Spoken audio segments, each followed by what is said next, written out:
नमस्कार साथियों, आप सभी भावी शिक्षकों का हमारे चैनल में एक बार फिर से स्वागत है। आज की क्लास में हम डीएलएड फोर्थ सेमेस्टर के सेकंड पेपर शैक्षिक प्रबंधन एवं प्रशासन के वन लाइनर क्वेश्चंस को सॉल्व करेंगे। ये क्वेश्चंस पेपर के दृष्टिकोण से बहुत ही इम्पोर्टेंट हैं और 2023 और उसके पहले की परीक्षाओं से लिए गए हैं, तो इन्हें आप ध्यान से देखें और यदि कोई डाउट हो तो आप कमेंट करें। तो आइए स्टार्ट करते हैं क्वेश्चन नंबर 1 से। पहला प्रश्न है, विद्यालय में बजट के प्रकार बताइए। विद्यालय में बजट के कितने प्रकार होते हैं, अर्थात विद्यालय को फंड कहाँ से मिलता है। तो विद्यालय में दान, सरकारी फंड, ट्यूशन और अनुदान से मिलता है। साथ ही साथ विद्यालय की जिम्मेदारी होती है कि उन्हें एक ऐसा बजट बनाना चाहिए जिसमें कार्मिक व्यय, शिक्षण संसाधन, भवन रखरखाव और परिचालन लागत शामिल हो। तो मुख्यतः विद्यालय का बजट एक सरकार से मिलता है, दूसरा ट्यूशन फीस और अनुदान से। अगला क्वेश्चन है, मीना मंच के प्रमुख उद्देश्य क्या है। अगला क्वेश्चन है, मीना मंच के प्रमुख उद्देश्य क्या है।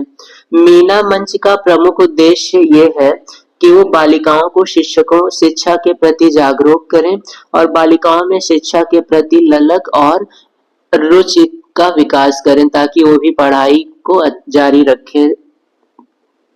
अगला क्वेश्चन है, मानवीय संसाधन के प्रमुख घटक बताइए। मानवीय संसाधन के घटक कौन कौन से हैं। तो मानवीय संसाधन के मुख्य घटक हैं प्रधानाध्यापक, शिक्षक, छात्र और समुदाय। समुदाय के अंतर्गत आते हैं ग्राम शिक्षा समिति, शिक्षक अभिभावक संघ, छात्र शिक्षक संघ, ये तीनों आते हैं समुदाय के अंतर्गत। अगला क्वेश्चन है, कुशल प्रबंधन से आप क्या समझते हैं। कुशल प्रबंधन का तात्पर्य होता है किसी कार्य को संबंधित व्यक्तियों के द्वारा पारस्परिक सहयोग से कुशलता पूर्वक कराना। अर्थात किसी कार्य को कुछ व्यक्तियों के द्वारा कुशलता पूर्वक कराने की प्रक्रिया को कहा जाता है कुशल प्रबंधन। अगला क्वेश्चन है, विद्यालय में लर्निंग कॉर्नर का महत्व स्पष्ट कीजिए। लर्निंग कॉर्नर का क्या महत्व होता है। लर्निंग कॉर्नर विद्यालय का वह भाग होता है जिसमें शिक्षण से संबंधित शिक्षण अधिगम सामग्री का संग्रह होता है।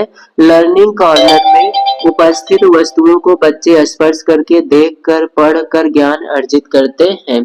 तो लर्निंग कॉर्नर विद्यालय का वह भाग है जहां पर शिक्षा से संबंधित सभी आवश्यक वस्तुएं मिल जाती हैं बच्चों को, जिससे वो अपना ज्ञान को बढ़ा सकते हैं।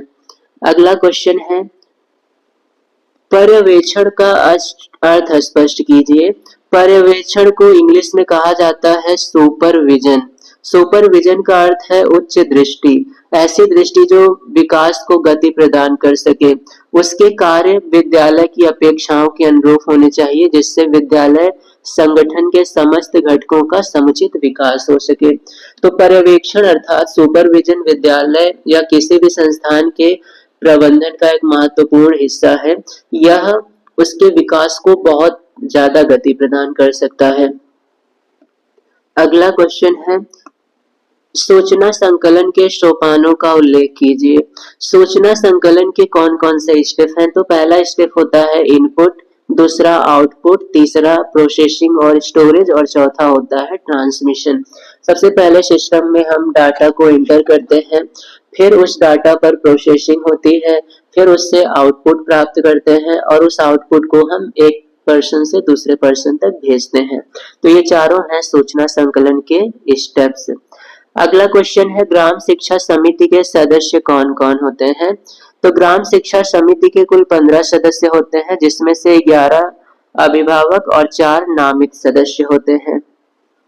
अगला क्वेश्चन, समय सारणी के 2 महत्व बताइए। समय सारणी के 2 महत्व निम्नलिखित हैं। पहला, समय सारणी से स्कूल में पढ़ाए जाने वाले विषय का ज्ञान हो जाता है। दूसरा, समय सारणी देखकर हम ये बता सकते हैं कि कौन सा अध्यापक किस विषय को पढ़ाते हैं।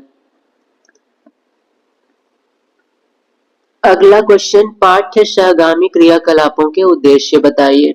पाठ्य सहगामी क्रियाकलाप अर्थात पढ़ाई के साथ साथ चलने वाली क्रियाकलाप जो बच्चों के विकास में अपना योगदान निभाएं। तो इनका उद्देश्य होता है बच्चों की मूल प्रवृत्तियों का शोधन और परिमार्जन करना, छात्रों का संपूर्ण सत्र व्यस्त रखना, पढ़ाई के साथ साथ उन्हें अन्य गतिविधियों में व्यस्त रखना इसका मूल उद्देश्य है। अगला, नागरिक गुणों का विकास करना। क्रियाकलापों से उनमें बहुत से गुणों का विकास होता है और साथ ही साथ सामाजिक भावना विकसित होती है, सामूहिक कार्य करने की भी भावना विकसित होती है। अगला क्वेश्चन है एनसीटीई का पूरा नाम क्या है? तो एनसीटीई टीचर्स एजुकेशन की एक काउंसिल है। इसका फुल फॉर्म है national council for teacher education. अगला क्वेश्चन, किन्हीं चार प्राकृतिक आपदाओं के नाम बताइए। प्राकृतिक आपदाएं अर्थात जो प्रकृति में खुद से होती हैं, जैसे भूकंप, सुनामी, चक्रवात, बादल फटना, ये सब, ज्वालामुखी, ये सभी अपने आप होती हैं, इसमें हमारा कोई योगदान नहीं होता है। अगला, भारत में सूचना का अधिकार अधिनियम किस वर्ष लागू हुआ? तो भारत में सूचना का अधिकार अधिनियम 12 अक्टूबर 2005 को लागू हो गया था। अगला क्वेश्चन, डायट मेंटर के दो कार्य लिखिए। डायट मेंटर के दो कार्य निम्नलिखित हैं। पहला कार्य, विद्यालय का भ्रमण कर अनुभूत कठिनाइयों का संकलन करना तथा उनका विश्लेषण करना। विद्यालय में भ्रमण करना, जो भी समस्याएं दिखाई दे उनको ध्यान देना और उनका हल करना। खेल गतिविधियों शिक्षण सामग्री के प्रयोग को सुनिश्चित करना। तो इनका यह भी कार्य है कि वह खेल गतिविधि और शिक्षण सामग्री के प्रयोग को सुनिश्चित करें। तीसरा, परिवेश में उपलब्ध सामग्री तथा अपने किट की सामग्री का उपयोग करते हुए आदर्श पाठ प्रस्तुत करना। उनके पास जो भी किट है और जो कुछ उन्हें अपने पर्यावरण या फिर आसपास से मिल जाए, उन सब का समुचित उपयोग करते हुए एक आदर्श पाठ प्रस्तुत करते हैं। अगला क्वेश्चन है, प्रारंभिक शिक्षा के क्षेत्र में कौन राष्ट्र स्तरीय अभिकरण है? तो राष्ट्र स्तरीय संस्थान है एनसीईआरटी। इसे कहा जाता है national council of education research and training, Hindi में राष्ट्रीय शैक्षिक अनुसंधान एवं प्रशिक्षण परिषद। ये नेशनल लेवल का संस्थान है। तो राष्ट्र स्तरीय संस्थान की जब भी बात होगी तो हम इसी को लिखेंगे। अगला क्वेश्चन, राज्य स्तर पर कार्य करने वाले किन्हीं दो अभिकरणों पर संक्षिप्त टिप्पणी लिखिए। राज्य स्तर पर कार्य करने वाले दो अभिकरण, इसमें पहला है परिवार, समाज और समुदाय और दूसरा है सभी तरह के विद्यालय। परिवार, समाज और समुदाय तथा सभी तरह के विद्यालय राज्य स्तर पर कार्य करते हैं। इसमें परिवार, समाज और समुदाय ये अनौपचारिक शिक्षा प्रदान करते हैं और विद्यालय औपचारिक शिक्षा प्रदान करते हैं। अगला क्वेश्चन, विद्यालय में खेल के मैदान का क्या महत्व है, समझाइए। विद्यालय में खेल का मैदान सभी उम्र के बच्चों के विकास को प्रोत्साहन प्रदान करते हैं तथा खेल उनके विकास को एक अलग ही दिशा प्रदान करते हैं और विकास की गति को काफी तीव्र कर देते हैं। तो खेल के मैदान सभी उम्र के बच्चों के लिए शारीरिक विकास को प्रोत्साहित करने के लिए अलग अलग अवसर प्रदान करते हैं। उदाहरण के लिए झूले और स्लाइड संतुलन और समन्वय को बढ़ाते हैं, चढ़ाई वाले फ्रेम और उनकी मांसपेशियों को मजबूत करते हैं। तो अलग अलग खेलों का हमारे विकास में अलग अलग योगदान होता है। अगला क्वेश्चन है, महिला प्रेरक दल को परिभाषित कीजिए।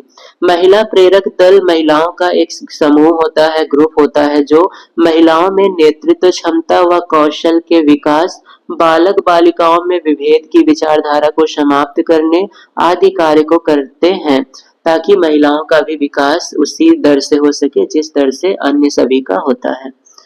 अगला क्वेश्चन है हमारा, विद्यालय में पर्यवेक्षक की आवश्यकता के दो कारण बताइए। विद्यालय में पर्यवेक्षक की आवश्यकता के दो कारण हैं।